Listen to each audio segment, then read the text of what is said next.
இந்த பெரியவருக்கு நடந்த கொடுமையை பாருங்க. இங்க எல்லாரும் சாப்பாடு வாங்கிட்டே இருக்காங்க. அப்போ ஒரு பெரியவருக்கு மட்டும் இந்த ஆளு சாப்பாடு கொடுக்காம இந்த பெரியவர் வீட்டுக்குள்ள கூப்பிட்டு வா சொல்லி வேலைக்காரன் கிட்ட சொல்றான். அவரும் வீட்டை சுத்தி சுத்தி பார்த்துட்டு வீட்டுக்குள்ள போறாரு.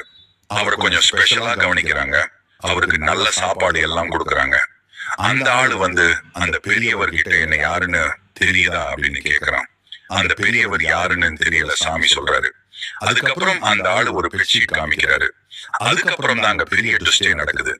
என்ன நடந்தது என்று பார்க்கறதுக்கு முன்னாடி காசு பணத்தை விட அம்மா தான் பிடிக்கும்னா இந்த வீடியோவை லைக் பண்ணிட்டு கமெண்ட்ல ஐ லவ் மாம்னு கமெண்ட் பண்ணுங்க. பாப்போம் எத்தனை பேர் கமெண்ட் பண்றீங்கன்னு. அதுக்கப்புறம் தாங்க தெரிய வருது, சின்ன வயசுல மழையில நனைஞ்சு குளிர்ல நடுங்கிட்டு இருந்திருக்காரு.